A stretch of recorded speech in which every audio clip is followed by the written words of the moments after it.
As the disasters pile up left and right from these early months of the Biden presidency, one might be called the tale of three pipelines. Three separate pipelines, three separate challenges, united by one consistent theme. In each case, the foolishness and weakness of the Biden administration has led to the disaster. First, President Biden began his administration by killing the Keystone XL pipeline on day one. This decision was a gift to the radical environmentalist nonprofit industry in Washington, D.C., and destroyed thousands of good, high-paying, blue-collar American jobs, including many jobs in my home state of Arkansas. Second, last week, Russian-affiliated hackers attacked the Colonial Pipeline, an artery that supplies nearly half the fuel for the East Coast, causing widespread gas shortages across the Southeast. Instead of making the hackers feel the full wrath of the United States government, the Biden administration called the attack a private sector concern. Colonial then paid the hackers over $4 million in ransom, presumably with Biden administration foreknowledge and acquiescence, if not explicit support. This payment, of course, will only encourage further such attacks on American companies. Third, and finally, yesterday, the Biden administration announced it will waive major legally mandated sanctions against the Russian Nord Stream 2 pipeline into Germany. This refusal to implement sanctions approved by Congress directly benefits, by design, the Russian company building Nord Stream 2 and its CEO, who, you won't believe it, is a former communist East German Stasi officer and longtime crony of Vladimir Putin. President Biden's decision to cave on Nord Stream 2 is just the latest show of weakness towards Russia by this administration, which is strange coming from a party that spent the last 4 years all chesty and boastful, pretending they were Jack Ryan in a Tom Clancy novel. Nord Stream 2 will serve as a noose around the neck of Europe's energy supply. It will allow Russia to squeeze the sovereign nations of Eastern and Central Europe into submission. You may think I'm exaggerating, but Russia has used energy as a weapon of foreign policy many times in the past. In 2009, for instance, Russia shut off the flow of natural gas to Europe during a dispute with Ukraine, causing energy shortages in the dead of winter.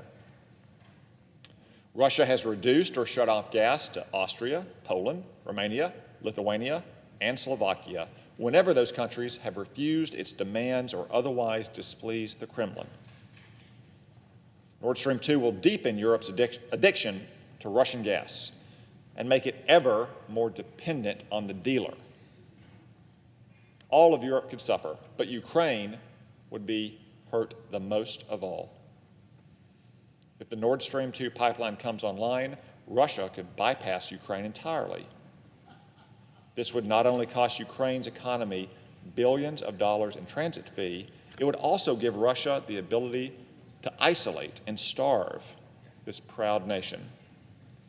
It's hard to imagine a worse time for this to happen, with Russian troops massed on the Ukrainian border while Russia's dictator salivates over conquering or further partitioning this country. It's no wonder that the vast majority of Europe sees the dire danger posed by this pipeline. The European Parliament voted overwhelmingly against it on 3 separate occasions, including just last month. The United Kingdom, France, and Eastern Europe firmly oppose its construction as well. It is only a small but influential group of German elites that support this misguided plan. It's ironic that these men and women of power and privilege would doubtlessly claim to support the so-called liberal international order, as is the fashion in such circles. But their actions are directly empowering a dictator who poses the greatest threat to their dreams, a man who rose to power and has maintained it through extortion, murder, and brutality. Putin's most recent political rival, Alexei Navalny, was poisoned with a nerve agent and today is rotting in a Russian penal colony. Navalny's only crime was exposing the corruption and depravity of the Russian state.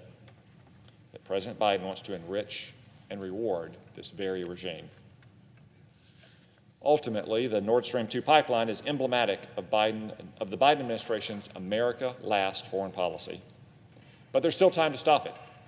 I'm urging the President to reverse course immediately. There's little room for error left at this late, perilous stage. Nord Stream 2 is 95% completed. Like an outstretched arm, Russia's pipeline extends ominously within reach of Germany's shore.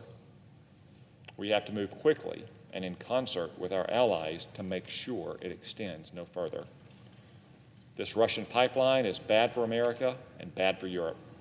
The President wishes to take the reins of international leadership. This is his opportunity. Kill Nord Stream 2 now and let it rust beneath the waves of the Baltic. Madam President, I yield the floor.